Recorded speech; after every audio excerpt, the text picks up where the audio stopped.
I think being tall in the NFL became very glorified by Madden Ultimate Team, and that's because in Madden Ultimate Team, having tall players is a huge asset. 'Cause in that video game, you got a tall player with a high jumping stat. You're grabbing every ball hawk and interception you can get, or you're winning every jump ball if you're throwing it deep to a wide receiver. But in the NFL, being super tall is not actually the biggest asset because some people become more uncoordinated. It's harder to put on weight. There's a lot of issues with being very tall in the NFL. You get chopped down very easily. But you know what? Today, we're going to look at a couple tall-ass NFL players who have truly made it work. We're going to look at some of the tallest NFL players of all time. Now, I would like to preface this list with saying that the tallest NFL player of all time will be mentioned first, but very briefly because I can't find any damn footage of this guy. So I don't want to give you a full rundown and just have nothing. Like, even when I looked up pictures of this guy, I found like one picture, and I just don't want to bore you guys. So we're going to talk about the tallest NFL player of all time first, and we're going to break down into some fun ones after. So first on our list is Richard Sligh, and I hope I'm saying this guy's name right. It's spelled S-L-I-G-H, and he was born August 18th, 1944, and is the tallest NFL player ever. Standing at a flat 7 feet 0 inches, he played college football at North Carolina Central and was selected by the Raiders in the 10th round of the 1967 AFL Draft. Now, Sligh would only play 8 games in his professional career, and that was all during the 1967 season, and was just a reserve defensive tackle on the Raiders. But that Raiders team did go to the Super Bowl too. Despite his limited NFL tenure, obviously he was a huge towering presence, and that kind of helped make his legacy and help people remember him a little bit. And he became a historical footnote, and it's better to at least be remembered than to not be remembered at all. He tragically passed away in 2008, but remains unmatched in his stature for NFL players. People always think Ed Too Tall Jones is the tallest NFL player of all time, but no, it's actually our buddy Richard, the defensive tackle. On the topic of Ed Too Tall Jones, let's talk about it. Born February 23rd, 1951 in Jackson, Tennessee, being one of the most iconic defensive players in NFL history because he's known for that crazy, insane height of being 6'9". No diddy. He had a game-wrecking ability on the defensive line and was nicknamed Too Tall because he would tower over most players at that position, making him a nightmare for opposing quarterbacks. He was actually a multi-sport athlete at Tennessee State University where he excelled in both football and boxing. And in 1974, the Cowboys would select him first overall in the NFL Draft, making him the first player from a historically black college to be picked number 1 overall. Too Tall would play in 15 NFL seasons from 1974 to 1989, all with the Cowboys, and only briefly stepped away in 1979 to pursue a career in professional boxing, and he actually went 6-0 before returning. As a Cowboy, he became a foundational part of the legendary Doomsday Defense, and though sacks weren't officially a stat until 1982, Jones is credited with over 100 career sacks unofficially because of them not, keeping track of sacks, but 57.5 officially. Helped the Cowboys reach 3 Super Bowls and even winning one of those Super Bowls against the Broncos. Jones was a 3-time Pro Bowler, he was an All-Pro, and became known as an absolute dog, just batting down those passes, those long, lanky-ass arms. And he's actually really good at blocking kicks, which was kind of innovative for the time.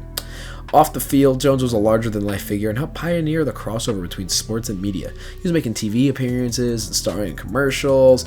His height, his charisma, great play made him one of the most recognizable figures of football in the 1970s and 80s. Now let's stay in this time period. Let's talk about Morris Stroud, born May 17th, 1946 in Miami, Florida. He was a 6'10 tight end who played for the Kansas City Chiefs from 1969 to 1974. Stroud was not only one of the tallest players ever, but a unique talent who helped change the rules of the NFL game.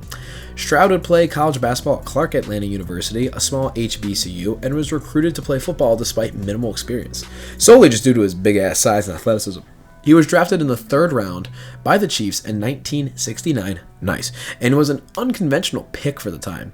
And though extremely raw, he actually developed into a serviceable tight end, catching 54 passes for 977 yards and 7 touchdowns over his 6-year career. He was used strategically in the red zone and became famous for his ability to block field goals by standing under the uprights and jumping. That tactic was actually so effective, frankly, it led the NFL to institute a new rule nicknamed the Stroud Rule, which banned players from doing that thing.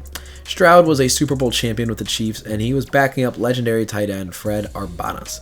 And though he's not a Hall of Famer, he had a crazy unique skill set, that huge towering height, and he made an impact on the league and was able to change the rules, which makes him one of the most fascinating and overlooked players in NFL history.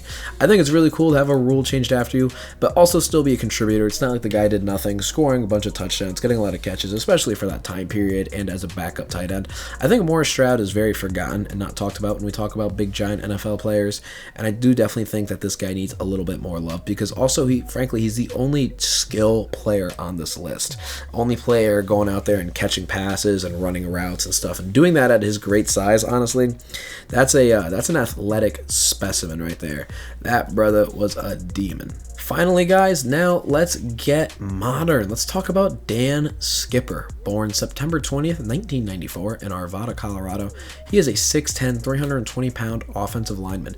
Now, there is wide debate on whether he's actually 6'10 or 6'9, and I'm not sure, but, hey, listen, he's not the tallest of all time. That's all we need to know. Like I said, 320-pound offensive lineman. He carved out a great role in the NFL, even though he went undrafted in 2017. He played college football at Arkansas, where he was a standout left tackle known for his durability and ability to protect that quarterback's blind side.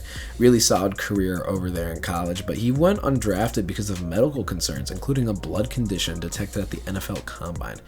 His size and college production definitely did earn him tryouts with multiple teams, though, and he bounced between some practice squads and active rosters with the Cowgirls, the Broncos, the Lions, the Texans, and the Deflatriots. And actually found his most consistent role with the Detroit Lions, who valued his versatility.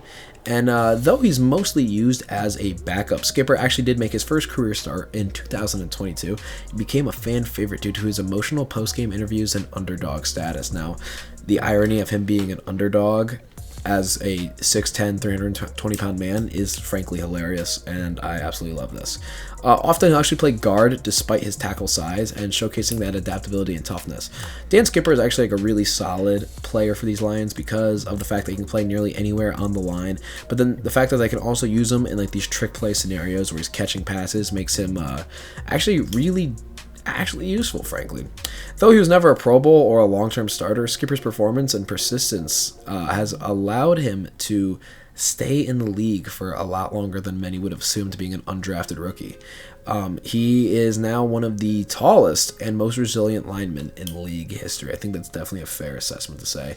I do believe he is the tallest player in the NFL currently right now, and I do think it is really cool seeing Dan Skipper actually carving himself a nice thorough role in the NFL with all the crap and all the adversity that he had to deal with early on in his career. Well, ladies and gentlemen, that's going to wrap it up for today. I do apologize if you guys do hear some background noise. Of course, they decided to start working on my road as I'm in the middle of filming this video, so gotta love it.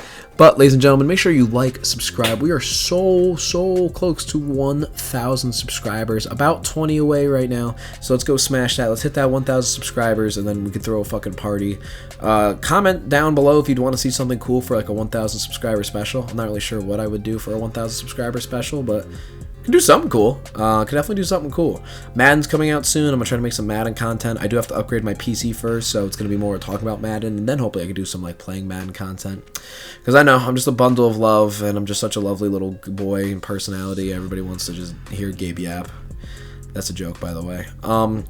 Guys, like I said, we're about to hit that 1,000. Go follow me on Instagram, Gabe Sayers Believer and Gabe Sayers HS. Those are my two Instagram accounts that I'm promoting right now. One for football content and one's more of my wrestling stuff. And guys, thank you again. I know it's a little bit of a shorter video today, but I wanted to change up the formula a little bit, get a little down dirty, and do something a little new. So, most importantly, guys, smoke crack, eat drywall, and I will see you guys all again very soon.